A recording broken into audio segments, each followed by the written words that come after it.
오늘 함께 말씀을 나눌 그 주인공이 피터 윤 선교사님의 그 피터 베드로인데 아마 굉장히 연관성 있지 않을까 생각을 해봅니다. 사복음서에서 오늘 요한복음을 또 다루게 되었습니다. 사복음서에 나오는 핵심 인물들은 아마 예수님의 제자들일 것이고 그 중에서도 핵심 인물 중에 핵심 인물은 아마 베드로가 아닐까 생각이 듭니다. 요한복음도 베드로로 시작해서 베드로로 마칩니다. 1장에 가서 보시면 예수님과 베드로가 처음 만난 장면이 소개가 됩니다. 1장 한번 가보겠습니다. 1장 40절 이하에 보면 나오는데 42절을 보도록 하겠습니다. 42절 데리고 예수께로 오니 예수께서 보시고 이르시되 내가 요한의 아들 시몬이니 장차 게바라 하시니라. 게바는 번역하면 베드로라. 아멘. 처음 만나셨을 때 예수님은 이 베드로를 보시고 요한의 아들 시몬을 보시고 너는 장차 게바 베드로가 될 것이다. 이 게바 베드로라는 말의 의미는 반석이라는 의미입니다. 요한복음 고린도전서 10장 4절 말씀에 가보면 이 반석은 곧 그리스도다 이렇게 말씀을 하고 있습니다. 예수님은 베드로가 장차 그리스도의 생명으로 그리스도의 맡기신 사명을 감당하는 사람이 될 것이라고 주님은 미리 말씀해 주셨어요. 베드로 스스로 하는 게 아닙니다. 주님께서 하시겠다고 약속하시고 말씀하고 계십니다. 출애굽기 19장의 말씀과 같이 하나님의 창세전 계획 구원의 목적은 내 소유가 되겠고 제사장 나라가 되며 거룩한 백성이 되리라. 그것을 내가 하마. 하나님의 뜻이거든요. 그래서 마태복음 16장 말씀도 한번 가서 찾아가 보시면 마태복음 16장 베드로가 신앙 고백을 한 이후에 예수님께서 이렇게 말씀을 하십니다. 16장 17절 18절 읽겠습니다. 예수께서 대답하여 이르시되 바요나 시몬아 내가 복이 있도다. 이를 내게 알게 하니는 혈육이 아니요 하나님 하늘에 계신 내 아버지시니라. 또 내가 내게 이르노니 너는 베드로라. 내가 이 반석 위에 내 교회를 세우리니 음부의 권세가 이기지 못하리라. 아멘. 내가 하마. 내가 이 반석 위에 내가 교회를 세우고 내가 음부의 권세가 이기지 못하게 내가 하마. 베드로에게 이 구원의 고백을 예수님에 대한 신앙의 고백을 할 수 있게끔 도와주신 분도 하나님이시고 그 일을 하나님이 행하셔서 반석의 교회를 세우시는 분도 하나님이시고 음부의 권세가 이기지 못하는 견고한 교회를 세우시는 분도 하나님이시라고 말씀하고 계십니다. 사람이 할 수 있는 것은 아무것도 없습니다. 철저하게 하나님의 은혜임을 알려주고 있습니다. 자, 이것이 베드로를 부르신 구원하신 목적이시며 부르신 목적이시고 인도에 가신 하나님의 계획이십니다. 그럼 베드로만 그렇지 않습니다. 우리 모두를 향한 하나님의 창조의 목적, 부르심의 목적은 다 똑같습니다. 자, 베드로를 잘 살펴보려면 우리 누가복음 5장을 빼놓을 수는 없습니다. 누가복음 5장은 한번 다시 더 가서 보시면 베드로가 이 이후에 만났던 장면입니다. 갈릴리 바닷가입니다. 그날은 누가복음 5장을 펴놓으십시오. 예수님께서 밤새도록 고기를 잡고 그물을 내려보았지만 한 마리도 잡지 못한 실패한 아침이었습니다. 고기를 잡으러 나간 어부가 고기를 잡지 못한다. 낭패, 실패 아니겠습니까? 그런데 그 실패가 베드로의 삶을 은혜로 기적으로 인도하는 놀라운 디딤돌이었습니다. 일반적으로 우리는 은혜라는 표현을 많이 합니다. 은혜라는 고백을 많이 합니다. 이런 단어를 사용을 많이 합니다. 특히 신앙을 갖고 교회를 다니다 보면 더더욱 그런 용어 단어를 사용할 때가 많은데 언제 이런 단어를 사용하는가 하면 뭔가 일이 잘 풀렸을 때 하나님 은혜였습니다 라고 고백은 하는데 여러분 사실 가만히 생각해 보면 뭔가 일이 잘 풀렸을 때 하는 이 고백에 숨어있는 뒤쪽에는 무엇이 또 함께 포함되어 있는가 하면 말은 그렇게 하면서도 내가 했지라는 은근한 내저랑이 숨어 있습니다. 말은 그렇게 해야 은혜라고. 그래서 진짜 은혜를 은혜답게 깨닫고 경험하는 시간은 언제인가 하면 일이 잘 풀릴 때가 아니더라고요. 완전히 실패했을 때입니다. 건강의 소중함을 건강할 때 아나요? 건강의 소중함은 건강할 때 모릅니다. 건강을 잃어봐야 진짜 건강이 이렇게 소중한 거였구나라고 하는 걸 알아요. 인생의 처절하리만큼 큰 실패를 경험한 뒤에 인생의 진짜 막바지 마지막 순간에 딱 서면은 여러분 그때 이런 깨달음을 고백할 수밖에 없습니다.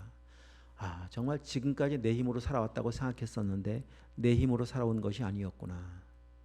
지금까지 지내온 것이 하나님의 은혜였구나. 잘 풀릴 때가 아니라니까요.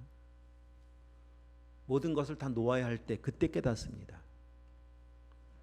이 실패가 베드로를 베드로로 만들어가는 장차 개바가 되어가는 이 과정 속에 너무 중요한 시간이었었어요.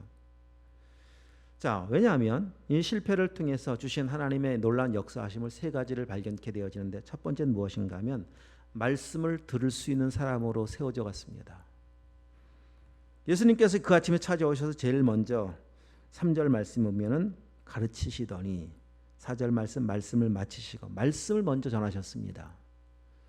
만약에 여러분 베드로가 그날 아침에 고기를 많이 잡았다면 말씀 들으려고 했겠습니까? 피곤합니다. 빨리 집에 가서 쉬어야 합니다. 말씀 안 듣습니다. 누가 말씀 듣는 줄 아십니까? 어떨 때 말씀 들려오는 줄 아세요? 잘 나갈 때일까요? 아닙니다. 실패한 아침에 말씀이 들려와요. 절망을 경험할 때 말씀이 드디어 들려오기 시작합니다. 인생을 살면서 가장 겸손해질 때가 바로 이때입니다. 말씀이 들려올 때예요. 우리가 그런 삶을 많이 경험했습니다. 지금까지 살아오면서도 경험했고 아마 지금도 경험하고 계시리라 믿습니다. 생각해 보면 밑바닥을 경험하는 것은 불행이라고 생각할지 모르겠는데 그러나 불행이 아닌 이유는 말씀을 들을 수 있는 겸손한 마음이 준비되었기 때문이에요. 여러분 진짜 불행이 뭔지 아세요? 환경이 밑바닥이 아닙니다. 말씀이 안 들려오는 거예요. 너무 영적으로든 하여튼 너무 배가 불러서 너무 높아서 영적으로 높아져서 말씀이 안 들려오는 게 불행이에요. 말씀을 들을 수 있는 겸손함이 평생 유지되길 축복합니다. 그래서 때로는 하나님께서 우리의 삶을 의도적으로 광야로 끌어가시는 거예요. 밑바닥을 보게 하시는 거고 고기를 잡는데 안 잡히게 만드는 것이고요. 들어야 되기 때문에 들어야 살기 때문에. 자, 두 번째 하나님께서 인도하신 은혜고 기적은 무엇인가 하면 순종의 사람이 됩니다. 말씀 마치시고 말씀하십니다. 깊은 데로 가서 그물 내려 고기를 잡으라. 베드로에게 요구하는 말씀은 순종할 만한 말씀이 아닙니다. 말도 안 되는 요구를 지금 말씀하고 있습니다. 아니 아무리 말씀을 들었다고 할지라도 어떻게 어부가 목수의 말을 듣습니까? 그런 이런 상황이 되면 이렇게 말을 합니다. 말씀 다 듣고 난 뒤에 아니 그래도 내가 이 바닥에서 내가 전문가인데 말씀은 말씀이고 내 삶은 내 삶이고 항상 이원화되어 있습니다. 그래도가 항상 뒤에 그냥 접속자가 그렇게 붙어요. 그래도 그러나 그래서 말씀은 듣긴 듣지만 반응하지 않습니다. 행동하지 않는다, 순종하지 않는다, 반응하지 않는다는 것은 하나님의 말씀에 동의하지 않는 거예요. 그만큼 말씀 위에 내가 있습니다. 누가 순종하는 줄 아십니까? 겸손한 사람이 순종을 합니다. 겸손한 사람은 다른 사람 아닙니다. 말씀은 내 삶의 전부이고 진리입니다. 말씀에 덧붙일 거 없습니다. 라고 고백하는 사람이 겸손한 사람입니다. 그래서 베드로가 말씀을 듣고 들려온 그 말씀 믿음이 됐고 믿음이 되자 말씀에 의지하여 그의 고백과 같이 말씀에 의지하여 그물을 내리겠습니다. 말씀에 의지하여 순종하는 그 자리에는 인간의 이성, 생각, 경험 아무 의미 없어요. 다 초월하는 거예요. 말씀이면 그냥 아멘입니다. 말씀 아멘이지 거기 덧붙일 게 뭐가 있습니까? 뺄 거 있나요? 덧붙일 거 있나요? 내 생각 덧붙여야 되나요? 경험 덧붙여야 되나요? 없습니다. 그냥 말씀이면 아멘입니다. 그렇게 말씀에 순종할 때 하나님께서 베드로를 놀라운 기적의 자리로 인도해 가십니다. 순종이 기적을 낳는 거예요. 지식이 기적을 낳는 거 아닙니다. 순종해야 하나님을 경험합니다. 따라합시다. 순종해야 하나님을 경험한다. 자, 베드로가 그렇게 하나님의 그 놀라운 은혜로 인도에 가서 하나님의 순종을 통한 기적을 경험하는데, 그러면 베드로가 경험한 세 가지 기적은 무엇인가 하면, 첫 번째, 빈 그물이 채워지는 기적입니다. 이것은 그런 겁니다. 그냥 뭐 많이 잡았다. 참 맞아요. 분명히 잡았습니다. 영적인 의미로 놓고 본다면 공허함이 충만함으로 채워지는 기적이에요. 창조 전, 말씀이 선포되기 전 그때의 상태를 공허하고 무질서했고 그리고 흑암 가운데 있었습니다. 근데 말씀이 임하자 공허함이 충만함으로 채워졌습니다. 요한복음 1장에 예수님은 말씀이셨는데, 말씀이신 그분이 이 땅에 오셨을 때 그분은 은혜와 진리로 충만하신 분이셨습니다. 기적입니다. 공허함이 충만함으로 채워지는 것. 하나님의 은혜는, 오늘 우리에게 필요한 은혜는 이런 은혜입니다. 고기를 계속 잡으면, 가득 채워지는 고기를 잡으면 참 좋은데 그 문제는 뭔가 하면은 마음은 계속 공허해져요. 이 세상의 인생에 뭔가 잘 풀려지기 시작할 때 참 좋은데, 환경은 넉넉해지는데, 거기에 오는 또 한 가지 문제는 무엇인가 하면, 그런 문제가 그렇게 세상이 잘 나가면 잘 나갈수록 영적인 상태는 점점 계속해서 공허해진다는 사실입니다. 하나님의 말씀 앞에 말씀이 들려오고 말씀 앞에 반응하기 시작할 때 공허했던 마음이 충만하고 채워지기 시작합니다. 두 번째, 베드로의 고백을 보실까요? 8절 한번 읽어보겠습니다. 시몬 베드로가 이를 보고 예수의 무릎 아래 엎드려 이르되 주여 나를 떠나소서 나는 죄인이로소이다 하니, 자신의 존재를 정확하게 진단을 받습니다. 나는 죄인입니다. 이 말 속에 담겨있는 또 하나의 의미는 뭔가 하면, 그래서 나는 나의 구원자이신 주님이 필요합니다. 이게 함께 포함되어 있습니다. 병든 자에게 의사가 필요합니다. 건강한 사람은 의사 필요하지 않습니다.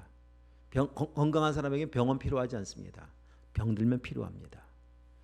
내가 죄인이라고 하는 사실을 인정하지 않는 한 예수는 나에게 별로 필요한 존재가 아닙니다. 내가 죄인이라는 사실이 인정되어져야 저는 주님이 필요합니다. 주님을 절대적인 분으로 찾기 시작합니다. 왜? 나를 고쳐주실 수 있는 분이기 때문에, 나를 구원하실 수 있는 분이라고 믿기 때문에 그렇습니다. 은혜입니다. 기적입니다. 내가 죄인임을 인정하는 것은 기적입니다. 자, 세 번째 기적은 무엇인가 하면 11절 말씀 함께 읽습니다. 그들이 배들을 육지에 대고 모든 것을 버려두고 예수를 따르니라. 배와 그물을 다 버립니다. 그리고 주님을 따라가는 겁니다. 왜냐하면, 자, 지금 이 아침 텅 빈 나의 마음 가운데 주님의 은혜로 충만하게 채워주시고 죄인된 나를 구원하실 수 있는 분이 바로 내 앞에 계신 주님이라면 주님 따라가는 게 뭐가 문제가 되겠습니까? 배와 금을 버리는 것이 무엇이 문제가 되겠습니까? 그래서 주님을 따라갑니다. 그리고 이전에 말씀하셨던 대로 베드로를 장차 개바가 되어져가는 이 과정에 놀라운 디딤돌로 이 아침의 시간을 맞이하게 되었습니다. 결국 실패의 아침은 베드로가 장차 개바가 되어져가는 굉장히 중요한 디딤돌이었습니다. 여러분, 광야 없이 가나안이 있나요? 십자가 없이 부활이 있습니까? 반드시 부활의 영광을 경험하려면 십자가가 필요하고 가나안 땅 들어가려면 광야가 필요합니다. 실패의 아침이 없었다면 개바가 될 수 없습니다. 이렇게 배와 그물을 버리고 예수님을 따라가는 베드로의 결단은 참 대단했습니다. 요한복음 13장 한번 가보도록 하겠습니다. 요한복음 13장 말씀 36절 37절입니다.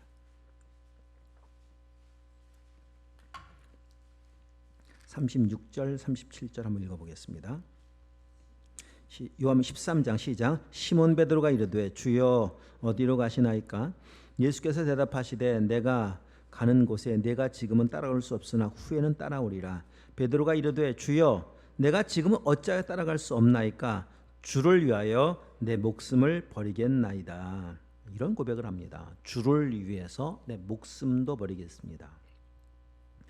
목숨까지 버릴 수 있는 그 사랑은 하나님께서 예수님을 통해 보여주신 완전한 희생과 완전한 사랑입니다. 이 사랑을 아가페 사랑이라고 말을 합니다. 이 사랑이 있으면, 아가페가 있으면 목숨도 버릴 수가 있습니다. 자, 지금 베드로의 고백입니다. 주님을 위해서 목숨도 바친다. 내가 주님을 그렇게 따라가겠습니다 라고 고백하고 있는 이 고백을 받으시고 사실 사람 같으면 감동을 받잖아요. 내가 당신을 위해서 목숨 바치겠습니다. 그럼 감동받잖아요. 근데 주님은 뭐라고 대답하시는 걸 보셔야 돼요. 38절 읽어보겠습니다. 예수께서 대답하시되 내가 나를 위하여 내 목숨을 버리겠느냐? 내가 진실로 진실로 내게 이르노니 닭 울기 전에 내가 3번 나를 부인하리라. 주님이 이렇게 말씀을 하십니다. 이 말씀 그대로 하루도 불과 하루도 지나지 않아서 예수님 말씀하신 대로 베드로는 3번이나 예수님을 저주하면서 부인합니다. 이것이 베드로의 연약함이에요. 지나온, 여기가 지금 십자가 바로 지기 직전인데 지나온 주님 따르고자 배와 그물을 버려두고 쫓아온 지난 3년의 시간들의 모습은 이런 모습의 반복이었었습니다. 베드로의 결심은 대단했었어요. 배와 금을 버리고 주님 위해서라면 내 목숨도 아깝지 않습니다 라고 따라왔었지만 지나온 여정이 어땠었습니까? 그렇게 따라왔나요? 그 지나온 여정 속에서의 보여준 베드로의 모습은, 제자들의 모습은 참 한심함에 그지없는 그런 모습의 반복된 삶의 모습이었습니다. 그래서 자, 오늘 본문 요한복음 21장 1절을 좀 와서 보시면 1절을 한번 읽어보겠습니다. 그 후에 시작. 그 후에 예수께서 디비아레아 호수에서 또 제자들에게 자기를 나타내셨으니 나타내신 일은 이러하니라. 자, 지금 이 상황이 어떤 상황인가 하면 부활하시고 주님께서 제자들을 여러 번 찾아가셨었고 찾아가신 뒤에 부활하신 주님을 만났지만 제자들은 어디에 지금 가 있는가 하면 다시 그 3년여 전 예수님 만났던 그 갈릴리 바닷가에 다시 또 그곳에 가서 고기를 잡으러 떠난 상태입니다. 그 한심함의 모습들을 21장 1절 말씀 읽었던 말씀에 보면 또 제자들에게 자기를 나타내셨으니 또라는 단어를 쓰고 있습니다. 또. 이 또라고 하는 이 단어가 신약 성경에 보면은 약 126번 정도가 사용되어졌고 그 중에 80여 회가 이 복음서에만 사용되어졌습니다. 80여 회가. 그리고 80여 회 중에 약 40번이 요한복음에 사용되어졌습니다. 그 말은 부사 또는 접속사로 그냥 어떤 행동의 반복, 말씀의 반복, 재차, 거듭, 다시 이런 의미로 사용되어졌었는데 주로 복음서에서는 예수님의 어떤 사역의 현장 속에 이 단어가 한 90% 이상 사용되어졌습니다. 그러면 이런 이제 예를 든다면 예수님께서 다시 가버나움에 들어가셨고 다시 회당에 들어가셨고 다시 말씀을 가르치기 시작하셨고 또 찾아가셨고 다시 그러니까 예수님께서 보여주신 사역 참 한심스럽지만은 또 찾아가셔서 말씀 전해주시고 받아들이지 않지만 다시 또 말씀을 전하시고 그렇게 예수님께서 행하셨던 사역이 어떠했었는가를 알려주는 그 단어로 이 또라고 하는 이 단어가 사용되어졌고 그리고 한 10% 정도는 제자들, 무리들 그 행동들 속에 반복된 모습은 한결같이 연약하고 부족한 모습의 반복의 모습이었었습니다. 한 구절 읽어드리면 마태복음 26장 72절 베드로가 맹세를 하여 했는데 맹세를 하였지만 또 부인하여 이 또가 그 또예요. 부인하여 이르되 나는 그 사람을 알지 못하노라. 그러면은 또라고 하는 그 단어 속에는 예수님 말씀하셨던 것까지 너 오늘 이 밤 지나기 전에 3번 나를 부인할 것이다. 한 번 부인했습니다.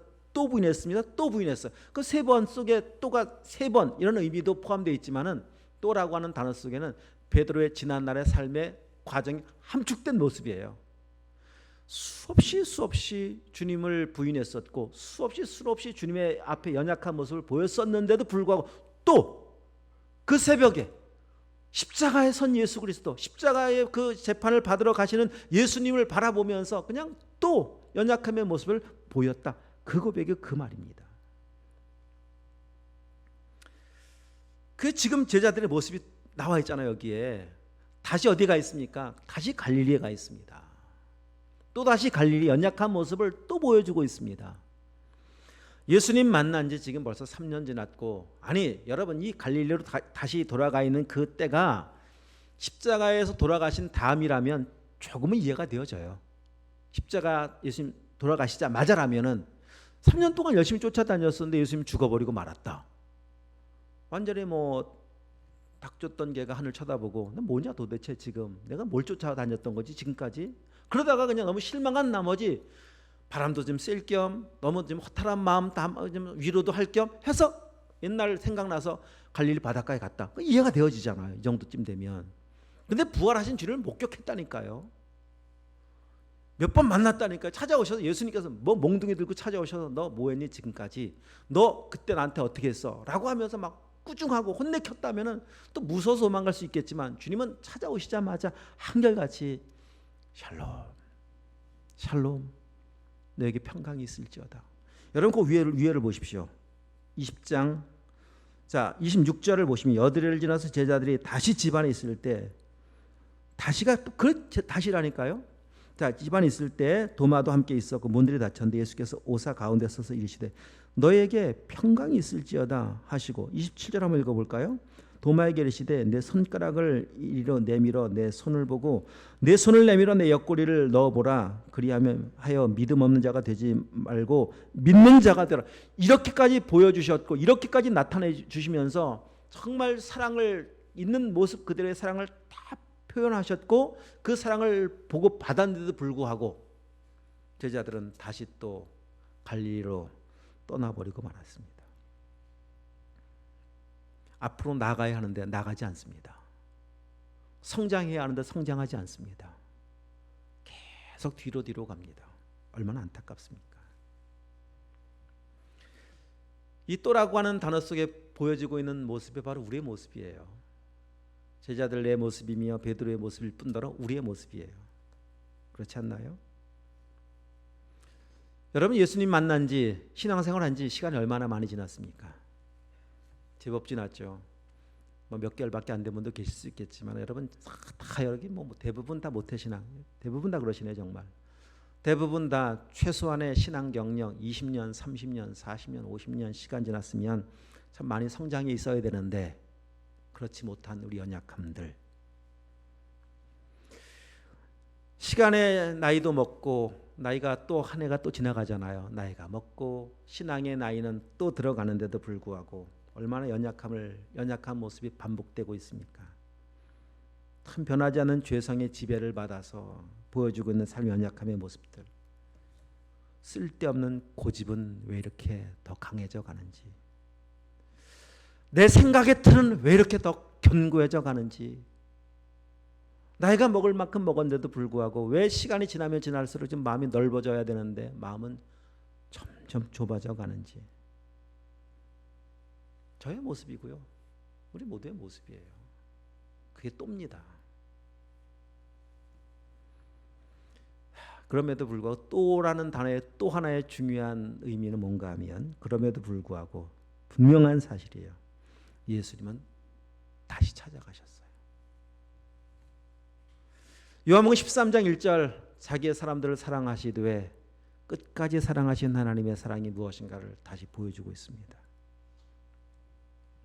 제자들의 연약함, 범죄하고 또 범죄하고 가슴을 찢어놓고 또 찢어놓고 십자가에 못 박고 또 못 박았는데도 불구하고 그보다 더 큰 것은 하나님의 사랑입니다.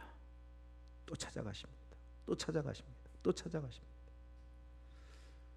갈릴리의 그 아침에 주님은 제자들을 기다리고 계십니다. 밤새도록 기다리십니다. 아침도 준비해 놓으셨습니다. 무슨 뭐 대단한 전쟁 영웅 맞이하고 있습니까? 제자들이 그냥 오는 것이 너무 아쉬워서 5절 이하에 가보면 고기가 있느냐 없습니다. 그물을 배 오른편에 던져보아라. 또 고기를 잡을 수 있는 길도 방법도 알려주시고 고기를 153마리나 잡게 하셔서 그냥 배에 가득 싣고 돌아오게 하시잖아요. 이뻐섭니까? 저는 이 말씀 묵상하면서 그 생각이 들었었어요.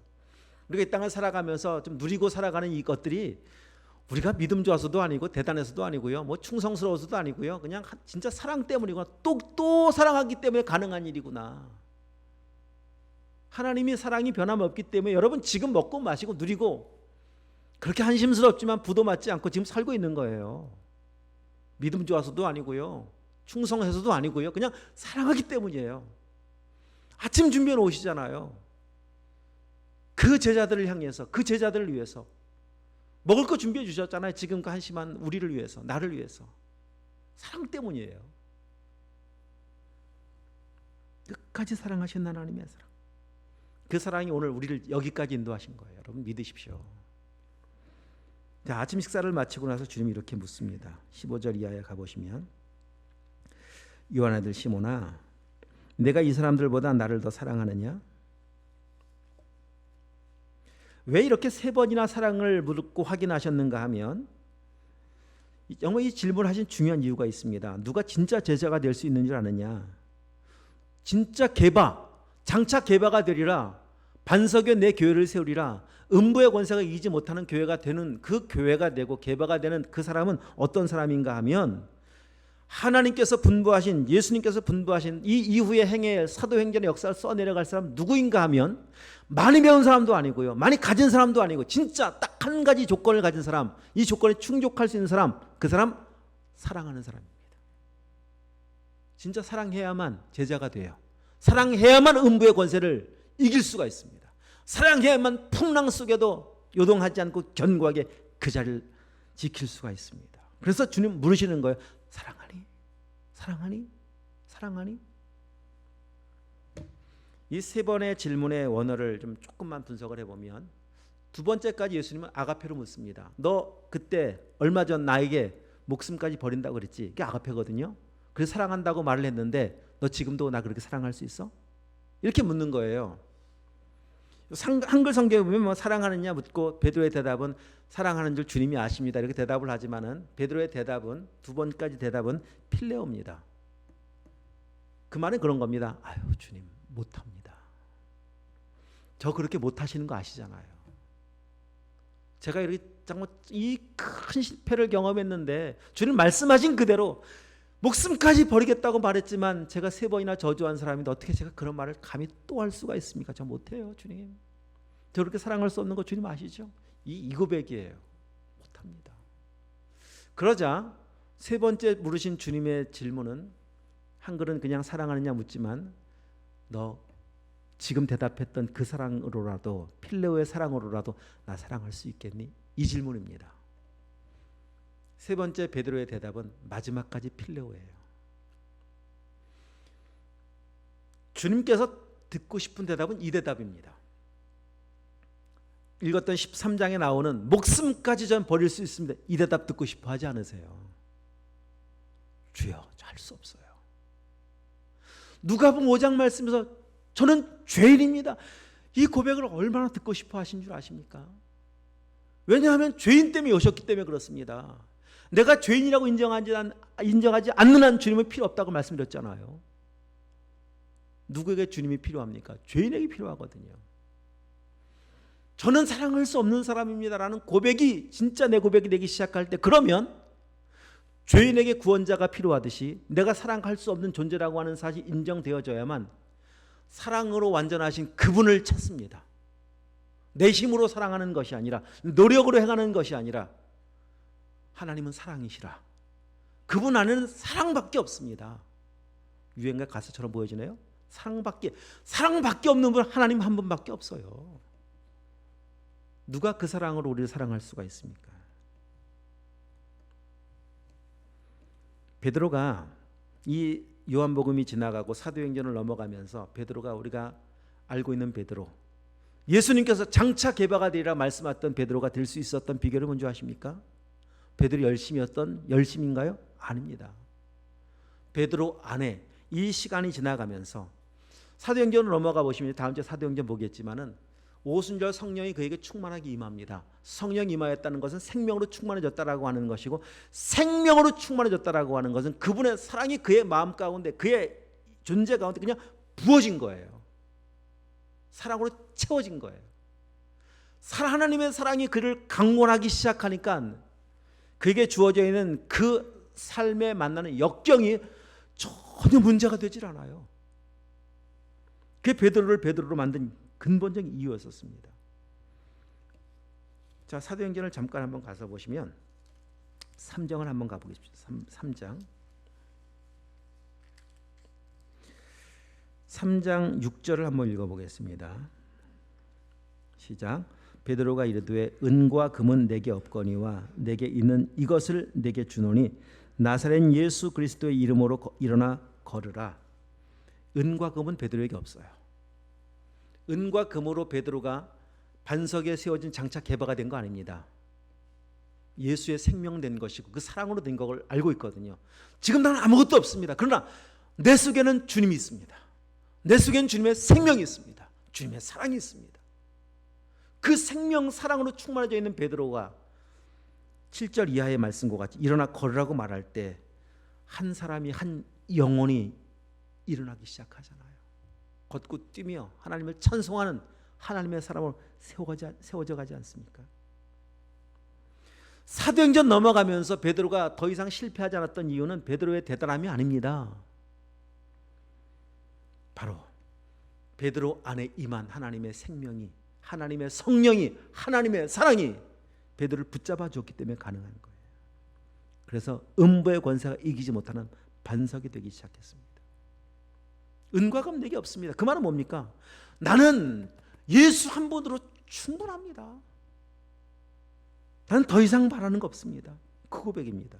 자, 여러분 다시 이제 요한복음 21장으로 한번 가서 정리를 해본다면,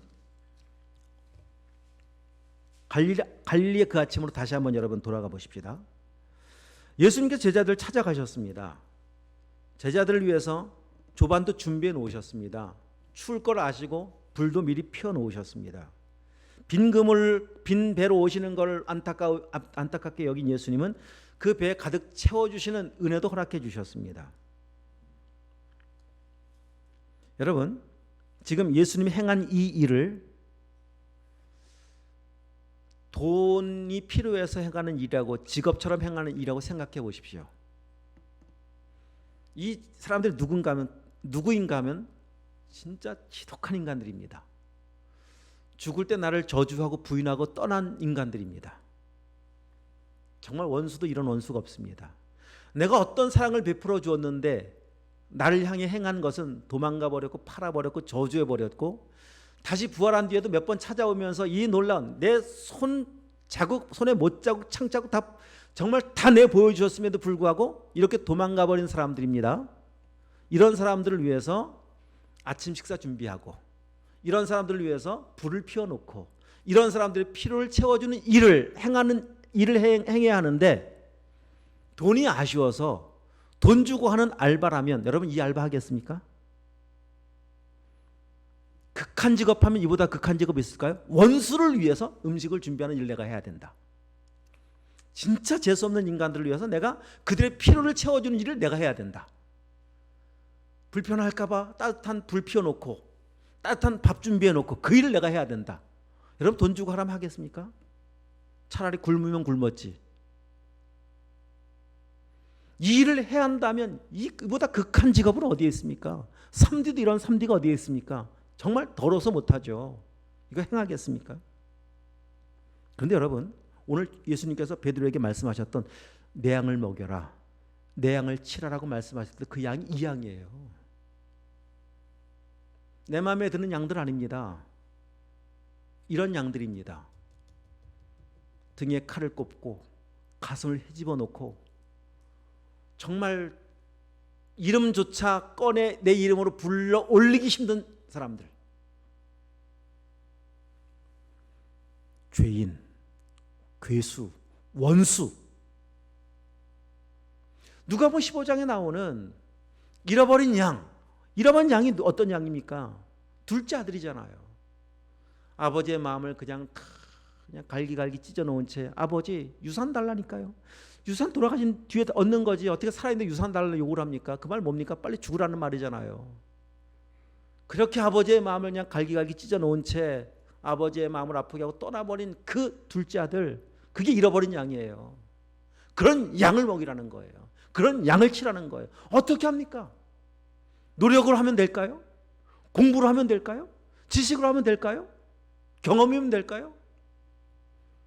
그 양을 먹을 수 있는 유일한 딱 한 가지 방법은 사랑밖에 없습니다. 주님이 사랑이시기 때문에 찾아가신 거예요.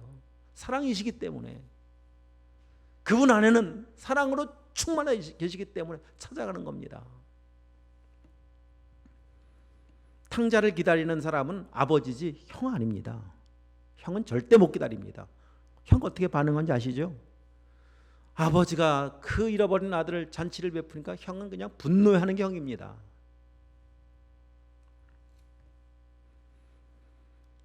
하나님의 사랑이 장차 베드로가 되게 하신 하나님의 그 계획은 바로 이 양을 먹일 수 있는 사람 되게 하는 겁니다.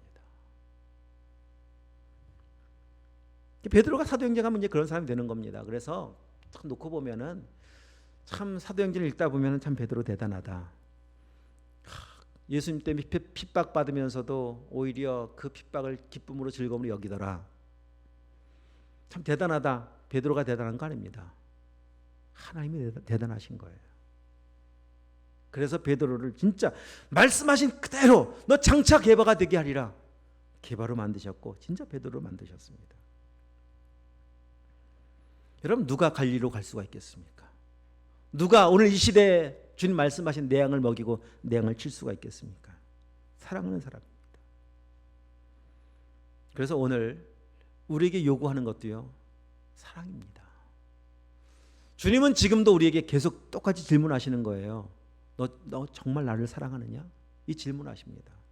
왜냐하면 사랑하지 않고는 양을 먹일 수 있는 사람은 아무도 없기 때문에, 사랑하지 않고 사명 감당할 수 있는 사람이 아무도 없기 때문에 주님이 계속 확인하고 싶어 하시는 것, 바로 너 정말 나 사랑하느냐? 이거 질문하고 계시는 겁니다. 오늘 우리의 문제가 뭐냐? 왜 기도의 자리에 나가는 것이 그렇게 어려울까? 왜 사명 감당하는 것이 그렇게 어려울까? 바빠서일까? 피곤해서일까? 아닙니다. 절대 아닙니다. 어느덧 주님을 향한 사랑이 식어버렸기 때문입니다. 사랑이 식어버리면 그때부터 매너리즘에 빠집니다. 형식화되기 시작합니다. 억지가 되기 시작합니다. 조금만 문제가 생기면 핑계를 대기 시작합니다. 그리고 여러분 기억할 것은, 주님과 사랑의 관계가 식어버렸다라고 하는 것은 인생을 살아가는 가장 소중한 의미를 놓쳤다는 거예요. 구약 성경을 쭉 읽어가다 보면은 열왕기 왕들의 이야기들이 쭉 소개되고 있습니다. 대부분의 왕들의 모습을 향해 하나님 이렇게 평가하셨어요. 하나님 보시기에 악했다. 악했던 왕들의 삶의 흔적은요, 대단한 권력과 권세를 가지고 한 나라를 통치했었지만 그들이 보여준 삶의 흔적이 뭡니까? 우상 숭배했다더라, 범죄했다더라, 이런 죄를 지었다더라. 삶에 보여주는 것은 의미가 없어요. 권력을 가지고 자기 마음대로 살았는데, 대단한 권력을 가지고 살았었는데, 삶에 하나님 나라에 기록할 만한 의미 있는 삶의 모습이라고 하는 것은 단 한 글자도 기록할 수가 없습니다. 사사기 그렇잖아요. 자기 소견에 옳은 대로 행하였더라. 기록할 게 뭐가 있습니까? 다 죄로 얼룩져버린 삶의 흔적들 밖에 뭐가 남아 있습니까? 언제 삶의 의미가 있어지는가 하면 하나님을 사랑하게 하여, 하나님이 사랑하신 하나님께서 말씀하신 그대로 반응하여 순종하여 하나님 원하신 그 삶을 살아가기 시작할 때, 세상에서 바라보는 그의 모습은 참 바보 같고 한심스러워 보일지 모르겠으나 하나님은 기억하신 바 되고, 성경에 말씀하신 내용을 인용한다면 참 잘 살았구나, 참 충성되이 살았구나, 하나님 그렇게 인정하신다는 사실입니다. 이왕 이 땅을 살아가는 짧은 삶, 의미가 있어야죠. 의미를 남겨야죠. 그렇지 않습니까? 그래서 오늘 하나님께서 우리의 삶에 요구하는 것도 다른 거 아닙니다. 너 나 사랑하니? 우리의 힘으로는 주님 사랑할 능력, 자격 없는 거 주님 너무 잘 알고 계세요. 저 사랑할 수 없어요. 흉내도 낼 수 없어요. 그러면 여러분 정말 그렇게 인정하신다면 그런 주님 의지하셔야 돼요. 주님의 은혜를 구하시는 방법밖에 없습니다. 그 은혜가 내게 임하면 참 한심하지만 우리의 삶의 연약함이 음부의 권세가 이기지 못하는 반석에 세워진 믿음의 사람으로, 믿음의 성전으로, 믿음의 교회로 세워져 가기 시작할 거예요. 우리 땅을 살아가는 삶이 그런 삶이 되어서 정말 하나님의 영광이 무엇인가를 우리의 삶으로 경험하고 보여주고 드러내고 그 영광 가운데 살아가는 진짜 승리의 삶이 되실 수 있기를 주님의 이름으로 축원드리겠습니다. 기도하시겠습니다. 하나님 아버지,